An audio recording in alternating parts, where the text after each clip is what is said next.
Welcome, guys, back to the holiday edition of the Pike County Health Department's Health in the Hills. We got some really interesting things to talk about. Now, listen, if you eat food, you got to pay attention to what's going on here because, and everybody eats. We are here today joined by two folks from the health department to talk about healthy food and how to prepare food and safely store food. I know it sounds rudimentary and stupid as all get out, but if it's done properly, you can avoid a lot of problems. I am joined once again by the lovely, the talented Miss Tammy Riley, the queen of all health, and Jackie Cole is with us. Welcome, guys. Jackie, introduce yourself. Who are you? What are you doing? What are you doing here? I'm Jackie Cole from the Pike County Health Department, and I'm the Environmental Health Director for the Health Department. I've been in that role for probably about 12 to 15 years. I've been at the Health Department for 28 years now. Right. So Jackie is an expert, to say the least. Well, you know what? If I'm a queen, I don't know what that makes. He better be the expert, because if not, we can have any jabroni walk off the streets. Hell, don't cook your chicken the wrong way. That's true. But what we want to talk about today is to ensure that families have happy, healthy family gatherings, and have healthy meals together over the holidays. We know people like cook and bake and more frequently over the holiday season, and Thanksgiving is behind us, but we have Christmas and New Year's and other holidays and family gatherings. So we just wanted to review the basic safe cooking tips at home, and it's centered around cleaning, separating, cooking, and chilling appropriately. And most of this comes from the FDA and their recommendations, and then Jackie's decades of environmental experience right here in Pike County. And I think one of the other things I'd like to talk about is, I send my family food and people send me food for the holidays too. Not that I need it, because I'm getting to be a fat person that it's not really working out the way I see you running around town like you lost your head, but I don't have a chance to exercise like I used to anymore. But I think it's important for us to talk about, let's hit first when people send food to you, like for stuff, like if you're sending cookies or meats or fish or just breads or anything. You really opened up a topic there, actually. Well, I am good at opening up a can of orange. You are, and that actually we may want to make a whole segment on that. And I'll let Jackie make a statement about that. So let's talk about, what happens as soon as that food hits your door and you open up that package, what should you do? Well, you talked about family sending something to you, so we would have what we call potentially hazardous food and non-potentially hazardous food. Okay. Potentially hazardous foods would be anything that can cause you to get ill, which any food could cause you to get ill if not handled the right way. But things like breads, cookies, perishables, meats. The breads and the cookies, those won't spoil. They won't carry bacteria like you would think of with the meat and poultry. Right. Sure. There's much lower risk. And so, if somebody sends you cookies in the mail, your grandma cooks cookies and she sends you some of that in the mail, there shouldn't be anything wrong with that. They would want to, package it nice. Sure. The chances of that is very low risk. But, meats, I would be very cautious about sending any meat over through the mail. Well, I'll do a mail order. I'll do, I don't know, just for S's and G's, I'll send something from Omaha Steaks to somebody. Right. Oh, that's different. I got something last year and I opened it up and it smelled like my toilet bowls. And I immediately called the company. What should people do if it smells bad, it probably is bad. Yeah, we always say, if it looks bad, there's no mistake in public health. If it looks bad, get rid of it. Right. There is mistakes, but I'm just saying, on that case, if it looks bad, it is bad. Right. Just get rid of it. With the things like Omaha Steaks, you mentioned that. A lot of those will have a temperature abuse thermometer in there. And so if that temperature has been abused anytime in the shipping, it will, it'll be red or something like that. Sure. So you want to look at that. You want to make sure that if there is a thermometer in there, that has the proper, that it's still green for good or red for bad. You would want to make sure of that. If it's bad, don't prepare it. Just what you do is call the company. Yes. And they'll take care of it for you. Then most likely we'll send you another one. But correct. What you just got to dispose of it properly and get rid of it. When in doubt, throw it out. And if it is good, you have to refrigerator or freeze it immediately. Yes, If and you're not there should be some instructions in that. follow the instructions. Yeah, if it's a permitted establishment, when you say Like that, all that's stuff, really key, yes, like correct. an Omaha Steak or others. If it's a Something red- permitted, identified company and it has an expiration date and or it's sealed, those would be the things to be looking for. Temperatures embedded, to show that it's still safe and, um, You don't want me, Ma, cooking you a turkey and putting half of the breast in your tinfoil and sending it to the Yeah, mail. That's not no, done, right? yeah. Okay, so there's no real way to guarantee that as Right. well. Exactly. So meats and cheeses and that stuff. If it smells bad, call the company, get a refund, get a reorder, and then process it accordingly. Either throw it out if it's bad, or put it in the refrigerator. Eat it, cook it, do whatever you got to do. All right, now we are going to prepare food at home now. Right, All right. okay, Now, okay. Tammy, what do you like to cook For the holidays, in general? oh, I make lots of stuff. The hell, Go- we know what you do. We see your damn Facebook page on Sunday. I mean, we can't see that. But over the holidays, I generally cook like a whole bird, like a turkey, Okay. and I usually cook ham, Okay. spiral sliced ham. So we're on a topic right now that really, John Tapper, if John Tapper from Bar Rescue were here, he would say, do not cross-contaminate the food. Exactly. Tell me what cross-contamination means. Tell me how to properly fix and clean and work on the bird. Well, when we talk about clean, separate, cook, and chill, the first rule of thumb is clean appropriately. And that is, Jackie, wouldn't you agree, all about avoiding cross-contamination. So is separating. But when you're cleaning, you can contaminate. I don't clean or wash my meats in the sink. Don't take a whole turkey, for example, and wash it in the sink, or a chicken, or really any meat. Don't do that. The whole point is when we get to the cook part, that's what's going to take care of the bacteria. But you want to make sure, and I'll let Jackie elaborate, but the clean part of clean, separate, cook, and chill is cleaning all surfaces appropriately. Don't clean your food, like your poultry and meats in the sink, and make sure that you start your food preparation with like a clean environment. Sure. And okay, so Jackie, talk to me about cleaning a turkey. How do we clean the turkey or chicken? But what I want to say on that is that you said cross-contamination, and that's a key word for us. Cross-contamination would be taking bacteria from one place and spreading that bacteria to somewhere else that it shouldn't be. So, for example, we would think that possibly a turkey has salmonella. Lettuce should not have salmonella. So if we were to wash our turkey in the sink and we splatter that water and we have droplets of salmonella going on the kitchen countertop, and we wipe that kitchen countertop off without sanitizing it, then when we cut our lettuce, we could cross-contaminate the salmonella into the lettuce. And so we have that bacteria where it shouldn't be. Sure. And so in the turkey, we're going to cook that. That's going to be our kill step to kill the bacteria. Right. We're not cooking lettuce. So we're going to consume that salmonella and that lettuce without any kill step.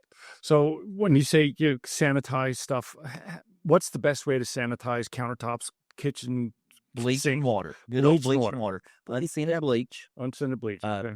Now, people will say, how much bleach? That's a great question. If you buy a name brand bleach, it's probably going to be stronger, less diluted than a off-brand bleach. Right. Off-brand bleaches have more water and less chlorine. Name brands usually have more chlorine, less water. So the amount of bleach is going to differ. You'll hear some people say, I put a capful in there, or I put a cup in there, or whatever. But those aren't equal. We would say we have test strips in the commercial business. The test strip should be 100 to 200 parts per million, and it's just a piece of litmus paper that you stick in there, and it would tell you that. But in a kitchen sink, In a kitchen sink, you don't have that right. Right. Say you're making some dishwater in a kitchen sink, and you fill it half up. How much chlorine would you? Well, in the dishwater, we would just want soap in the dishwater. But if we're going to make We're up like a talking bucket about- of talking that, about for sanitizer. I would say 2 or 3 droppers from an eyedropper with a gallon of water. So I'm using way too much with my half a cup. Correct.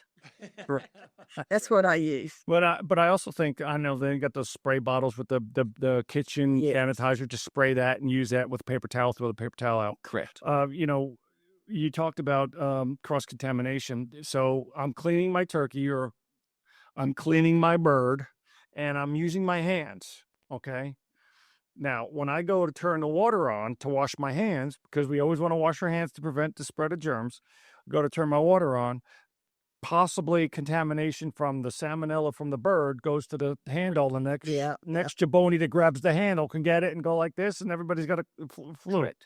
Okay, so we want to make sure we do that. So when we're washing our hands, after every time you touch something, you want to wash your hands, and you want to use elbow or something that, or if you have to, grab a paper towel and turn the water on. Hot water on, hot. We should change places and let me moderate and you explain, because you really have. Yeah, that's Hey, listen, I know my way around the kitchen, honey. I tell you, I understand. I imagine so. Well, I watch John Tapper a lot too, so we like the moosier type faucets. Yes, right, with your elbows. The one just to touch with your elbow. Yeah, those are always the best. Foot pedals if you're in a commercial restaurant. Sure. Well, we're not talking about commercial restaurants here, so I wanted to go back and clarify something. Would you recommend the chlorine spray bottles for the sanitizing around like home kitchen? Except for you want to change that chlorine, that bleach water periodically, because that bleach will lose its strength over time. Yeah. So. Oh yeah, I just meant for time use. Definitely. That's what I was thinking. And you know, some people might get, they might think, well, that's put it in the cabinet at the bottom of the cabinet, pull it up each time. Though the chlorine is not stable enough to live in there for long enough. So use your spray bottle. Decontaminate, right? Keep, and then the second part is separate. So you want to keep like your meats and your vegetables. Yeah, exactly. Because one of the things that I've seen somebody do is they'll use they'll cut something off the chicken or the turkey or the duck or the goose or whatever that kind of fowl they're doing, and then they'll take that and then they'll go and they'll cut it on the ham or the lettuce, like you said. Now everything's contaminated, and then they wonder why people get sick. So, and when you say separate, okay, so let's talk about separation of church and state. No, I'm only kidding. Separation of all these types of food. Right. How do we? And one other thing I want to talk about is cutting boards. Yeah. Because people don't understand that the type of cutting board you use for meat or vegetables or chicken or fish or fowl or anything like that, you have to have different cutting boards. Yeah. So let's talk about separation. So on the cutting boards, again, in the commercial world, which wouldn't hurt people to do in the private world, is they'll use different color cutting boards. So they'll buy a set of cutting boards that are pink, white, green, and then they'll assign the white for produce, the pink for beef. And so if people could do that at home, they would always know that cutting board was used for that particular type of food. Yes. And you never want to cut like raw meat or raw chicken or raw fish or fowl on a wooden cutting board. You want to use either a steel or acrylic. So, because it's like you just said. Thank you, Queen of the World. It's porous, and that stuff could get in there. The next thing you know, unless you're doing that, you got a problem. So, all right, let's go back to separation. How do we separate things? So, in other words, do you recommend taking? Okay, I'm going to prepare the bird here. I'm going to take it and I'm going to put it in another place. And then what do I do with my next product? Well, actually, on separating, I would start at the grocery store. When you purchase items, a lot of people now bag their own groceries. Separate that at the grocery store. You know what? Here's the problem with that. Bagging my own groceries. Now I've got to do my own. I got to do my own. I never get invited to the company picnic party or a Christmas party, and that pisses me off. But go ahead. I didn't mean to interrupt this. That's what we're doing now. It's our world today. We're bagging ourselves. So don't throw your lettuce in with your hamburger. Yeah, don't do that. Keep that separate. That's where it's going to start at. It's going to start at the grocery store when you're picking up the items, when you're bagging them. Then when you get home, of course, if you're going to put them in the refrigerator, most refrigerators at the very bottom have some type of a crisper that would be for meats and for fruits and vegetables.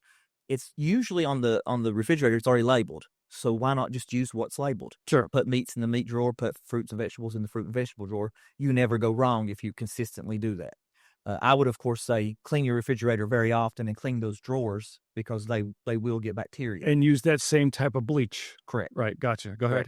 And then as you're cooking, again, like you said, it's best to keep that, go on one side of the sink, go on the other side of the sink. Some people don't have a very large countertop, but the more you can keep the part of your physically separated, the better off you are. And so separate those items as you're cutting them, as you're cleaning them. That is key to keep cross-contamination from happening. Do you recommend, like, if I get my groceries home from the grocery store and I've got my meats here, my vegetables here. Do you recommend cleaning those prior to putting them back in the refrigerator before you use them, or do you what would be the best plan of I action? would just on the fruits and vegetables, clean them as you're getting ready to clean them before you cut them, clean them after you cut. Okay, so they have those plastic bags. You put your apples and your vegetables and stuff put the plastic bag in the fridge, and then when you're ready to do it, take it and ready and make it Yeah, go. and a Clean key thing that- on that clean is it would in. be to use warm water also, because your produce, your fruits, vegetables, they have a waxy, greasy, oily Sure. film on them. Right, If you use cold water, that greasy, waxy, oily film will just stay hard. It'll get harder. right. And so then you're going to hold the bacteria on that produce. The warmer the water, the more you emulsifies those greases, those waxes, and it'll allow that bacteria that's trapped in there to come off. So It doesn't kill it; it just sloughs. It Yeah. kinda like sloughs off. right, Same reason we would use warm water when we wash our hands. right. Our hands have oils on them, and we're wanting to emulsify the oils off of our hand to So get it gets bacteria. right. Gotcha. Okay, that's So on produce, you want to do that. A lot of people say, well, it makes it kind of wheel or whatever. You can use cold water once you've cut the produce up to crisp it up, but when you're cleaning it, you want to use warm water. we talk about another step that we've got to deal with, which is actually cooking food. Right. Now, when you cook food, Tammy mentioned that she cooks turkeys and stuff like that. I mean, we obviously want to follow the recommendation of the manufacturer, read the label. I mean, heaven forbid we read the labels anymore, but go by what they tell you. They say, this, that, and the other thing. Last night, I deep fried a turkey. Okay, it said do it in between 3 and 5 minutes. Well, I did it to the 5-minute thing because I want to make sure Right. it came out like the damn Clark Griswold turkey. I opened it up and it was just a little bit too much. Oh, But okay. I should have went on the 3-minute side. But here's the other thing that I didn't do, and maybe you could shed some light on this. I've got a meat thermometer, and I should have stuck the meat thermometer in, but because I was deep frying the turkey, Yeah. I didn't want to burn myself. Yeah, that is a little tricky with the deep frying. Yes. The thermometers are an excellent idea. We recommend them. Sometimes I get supplies and I give them out for free to individuals in the clinic, just our foot traffic, people coming in and out around the holidays. I know, Jackie, that you recommend everyone definitely. having a Yeah. food thermometer Yeah. at home to track those internal Internal temperatures. And temperatures. most of the times the thermometers will come with a guide that says if you're cooking poultry, this is what you want it to be at. If you're cooking beef, this is what you want it to be. Mhm. And what people need to understand is that if it's supposed to be 145 degrees to cook the meat to, you probably could be safely take it out at 140 and let it sit, because the temperature will rise. It'll still get up there, but don't start cooking it or eating it until it reaches that 145 degree temperature. Would you agree with that? Right. Yeah. So, like for poultry, we would say 165. But again, that would be, the guidelines on there would say that. So you was talking about that, and what we would say is follow the manufacturer guidelines. If you're going to get a turkey and you're going to bring it home and it's going to be a while before you prepare that turkey, put it in the freezer. But we have some acceptable methods of thawing, and one is taking it from the freezer to the refrigerator. That's your best way of thawing the turkey. But that takes a couple of days. So some people may want to do it a couple of other ways. If you use water, you have to completely immerse the turkey in water and then have it continually dripping water in there so that whatever bacteria floats to the top goes off Goes the up the side. So you're not bathing it in. Sure, right. in It's its that own way. bacteria, right?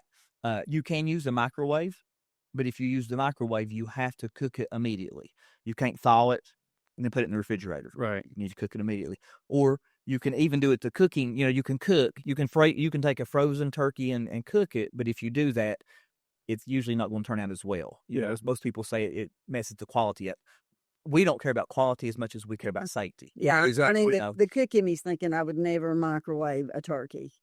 I But just would not do it. if you do, I mean, I guess cook it immediately. if you're desperate Yeah. and you're in a hurry and you absolutely have to, I would think it would toughen the meat. I mean, I leave mine in the refrigerator. I remember growing up, my mom soaked hers, but she kept ice in there. She did keep the water moving. Now that I think about it, So you bring up a great point about brining or soaking a turkey. Mhm. So when we're brining the turkey, and we do it for 24 hours, the water that we're using that we brine that turkey or that chicken in, we want to get rid of that, right? And we want to pour it down the drain and we want to make sure we clean everything and sanitize accordingly. Is that Yes. correct? Yes. All right. Yeah, So with the bleach. with the bleach. Jackie says a few drops. I use a half a cup. That's not public you're- health protocol. Just over. You're overly cautious because you've seen all the nonsense that people have to go through on that prospect. So, all right. So listen. So if people, and then the last thing is on this chart that we've got here is chill. Yeah, but So- we all like to leave the food out, and family members come back and graze, and you have everyone over on maybe a weekend afternoon or after a holiday, and families do typically leave leftovers out for a period of time, but there are recommendations around that and how to do that safely, and Jackie actually says there is some benefit to hot foods staying out for short periods. What are the recommendations? So there, we Jackie? would say don't have your food out for any more than 4 hours. That would be the maximum amount of time that you would keep it out from the cooked temperature. We call the cooked temperature and refrigerated temperature that area in between the danger zone, Right. and that's where bacteria grows the best at. Bacteria grows best at around 75 to 78 degrees, which just happens to be room temperature. Sure. So if you sit that food out from the cooked temperature, it's going to sit in that danger zone. Bacteria will start to grow. So we don't want bacteria growing for more than the 4-hour period. But the good thing about that is, like she said, is we don't want to put hot foods in a refrigerator. A refrigerator really is not made to cool foods down. It's made to maintain the temperature. Gotcha. So when you put 165-degree freshly cooked turkey right in the refrigerator, you're going to heat the temperature of that refrigerator up. You're Right. going to heat all the food around that refrigerator up. You're going to cause the refrigerator not to work as well. So you want that food to cool down Before you prior to put it putting in. the refrigerator. And then when you're putting food away, I mean, when I was growing up, we didn't have Tupperware or anything like that.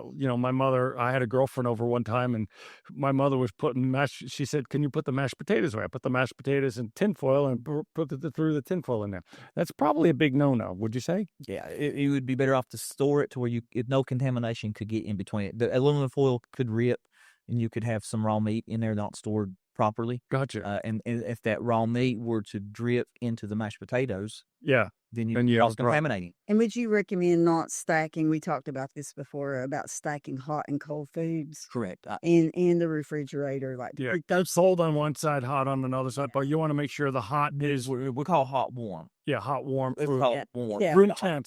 Yes. Right, exactly. Okay. So when people do get sick, I mean, because they have contaminated food, they get food poisoning, they get kind of illnesses. What do you recommend them to do, Tammy? Well, they should call their doctor, actually, in all likelihood, but they can call the health department for guidance. Um, some illnesses around contaminated food are reportable. The physician, the ER, they know scenarios and, diseases that are reportable and the ones that aren't. If it's a reportable disease, that means we need to follow up. Sure. But if you get sick, call your primary care. If you're sick enough to go to the ER, go to the ER. If you have questions about what you ate and how it was stored, then you would call the health department, and we would give you guidance on, whether you need to go see the doctor, whether you need a specific test. But I can tell you though, in our role, no one has ever got sick at home. They always get sick at the last place they ate. The last Commercial place they ate. Sure, right, exactly. So that's what we always hear. But you can get sick at home because you're not following these rules. Right, exactly. So when we talk to someone who gets sick, they want to tell us about the last place they ate at. We always try to get at least a 3-day food history, right, to see where they've eaten. Then we also want to know about family members. Are family members sick also? If I'm sick and you're sick, and we haven't ate at home together, it could be that we ate out at the same restaurant. Correct. But if me and my wife are sick, we've ate at home, we've ate some meals together in restaurants. So we try to get that food history because that's very important to know, to be able to pinpoint it. And if people are sick, I mean, usually they're just puking their guts up or pooping really bad and all that stuff. Yeah, like salmonella. If it persists, that's when you really want to get crazy. And you always want to make sure you're drinking fluids, correct? Oh, yes, absolutely. And not beer. Exactly. But, that's the thing about, say, take salmonella, and we could talk, that would be another topic for another day, but, it takes the incubation period for that. I mean, you have some stuff, you have from 30 minutes on some bacteria up to 50 days. Right. So what you eat today and you're sick today, it could have been something 14 days ago. Gotcha. So that's where the experts come in, because once someone becomes ill, they want to, as Jackie referenced, always think about the last food that they ate. And sometimes, many times, that's just not the case. What is the phone number to the health department? 509-5500. 5500. And the website I'm sure all of the stuff is on your website? Yep, PikeCountyHealth.com. PikeCountyHealth.com, 509-5500. Ladies and gentlemen, be safe. Clean your food, separate your food, cook your food, store your food properly, sanitize everything, wash your hands. Don't be touching things. Don't be snotting all over everything, and have a great time with your family. Enjoy. Thank you guys for joining me. I hope you have a wonderful Christmas, a great holiday New Year. Hope you had a great Thanksgiving, and I hope things work out really well for you. Thank you, Jeff. Thanks, guys. Same to you.